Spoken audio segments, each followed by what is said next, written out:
ನಮಸ್ಕಾರ ವೀಕ್ಷಕರೇ, ಇವತ್ತು ನಾನು ತೊಗೊಂಡು ಬಂದಿರೋ ರೆಸಿಪಿ ಬದನೆಕಾಯಿ ಚಟ್ನಿ. ತುಂಬ ಟೇಸ್ಟಾಗುತ್ತೆ ಮತ್ತು ಬೇಗ ಕೂಡ ಆಗುತ್ತೆ. ಈಸಿ ಮೆಥಡ್ ಇದು, ಈಸಿಯಾಗಿ ಮಾಡ್ಕೊಂಬಿಡ್ಬೋದು. ದೋಸೆ, ಚಪಾತಿ, ಪೂರಿ, ಇಡ್ಲಿ ಎಲ್ಲದಕ್ಕೂ ತುಂಬ ಚೆನ್ನಾಗಿರುತ್ತೆ. ಇದನ್ನು ಯಾವ ಥರ ಮಾಡೋದು ಅಂತ ನಾನೀಗ ತೋರಿಸ್ತೀನಿ. ಮೊದಲು ನಾನು ಕುಕ್ಕರಿಗೆ ಎಣ್ಣೆ ಹಾಕೋತಾ ಇದ್ದೀನಿ.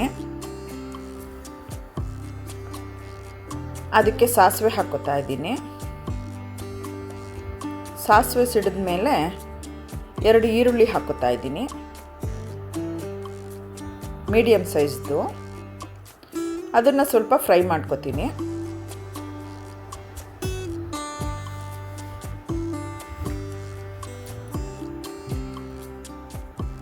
ಈಗ ಸ್ವಲ್ಪ ಕರಿಬೇವು ಹಾಕೋತಾ ಇದ್ದೀನಿ. ಅದನ್ನು ಕೂಡ ಸ್ವಲ್ಪ ಫ್ರೈ ಮಾಡ್ಕೋಬೇಕು.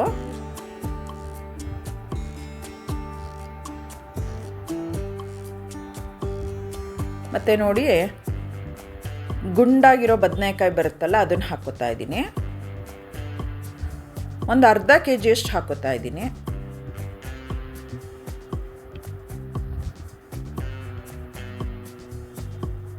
ಇದನ್ನು ಜಾಸ್ತಿ ಏನು ಬೇಡ, ಸ್ವಲ್ಪ ಫ್ರೈ ಮಾಡಿಕೊಂಡ್ರೆ ಸಾಕು.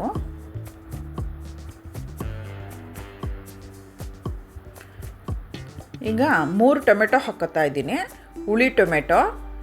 ನೀವು ಹುಳಿ ಟೊಮೆಟೊ ಹಾಕೋಲ್ಲ ಅಂದರೆ ಒಂದು ಸ್ವಲ್ಪ ಹುಣಸೆ ರಸನೂ ಹಾಕ್ಕೋಬೋದು. ಮತ್ತು ಒಂದು 4 ಮೆಣಸಿನ್ಕಾಯಿ, ಹಸಿರು ಮೆಣಸಿನ್ಕಾಯಿ, ಕೊತ್ತಂಬರಿ ಸೊಪ್ಪು ಸ್ವಲ್ಪ.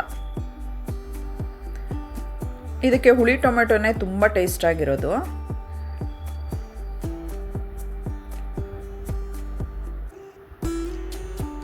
ಅರಿಶಿನ ಹಾಕ್ಕೊತಿದ್ದೀನಿ ಮತ್ತು ಅಚ್ಕಾರದ ಪುಡಿ ಖಾರಕ್ಕೆ ತಕ್ಕಂತೆ ಹಾಕ್ಕೋಬೇಕು.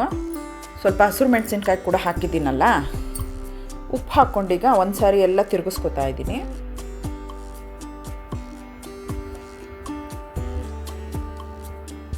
ಈಗ ಇದಕ್ಕೆ ನೀರು ಹಾಕ್ತಾ ಇದ್ದೀನಿ. ಅದು ಸ್ವಲ್ಪ ಮುಳುಗೋವಷ್ಟು ಹಾಕ್ಕೊಂಡ್ರೆ ಸಾಕು.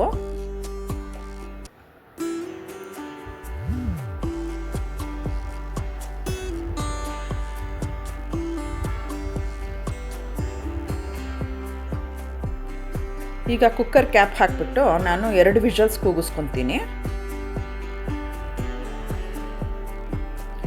ನೋಡಿ, ಇದಾಗಿದೆ. ಓಪನ್ ಮಾಡ್ತಾ ಇದ್ದೀನಿ. ನೋಡಿ, ಈ ಥರ ಬೆಂದಿದೆ.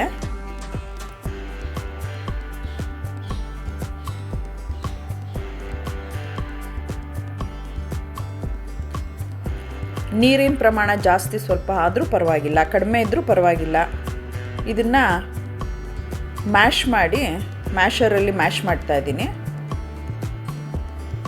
ಸ್ವಲ್ಪ ಚೆನ್ನಾಗಿ ಮ್ಯಾಶ್ ಮಾಡ್ಕೋಬೇಕು. ನೋಡಿ, ಈ ಹದಕ್ಕಾಗಿದೆ. ನೀರು ಜಾಸ್ತಿ ಇದ್ದರೆ ಕುದಿಸ್ಕೊಳ್ಳಿ, ಕಡಿಮೆ ನೀರಿದ್ದರೆ ಸೇರಿಸ್ಕೊಳ್ಳಿ. ನಿಮ್ಗೆ ಯಾವ ಹದಕ್ಕೆ ಬೇಕೋ ಆ ಹದಕ್ಕೆ ಮಾಡ್ಕೋಬೋದು. ನೋಡಿ, ನನಗೆ ಇಷ್ಟು ಸಾಕು ದೋಸೆಗೆ. ಈ ಹದಕ್ಕೆ ಮಾಡ್ಕೊಂಡಿದ್ದೀನಿ. ತುಂಬ ಟೇಸ್ಟಾಗಿ ಬರುತ್ತೆ, ಖಾರವಾಗಿ ರುಚಿಯಾಗಿರುತ್ತೆ. ಈಗ ಅದಕ್ಕೆ ದೋಸೆ ಹಾಕ್ಕೋತಾ ಇದ್ದೀನಿ ನಾನು.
ನೋಡಿ, ದೋಸೆ ಆಗಿದೆ.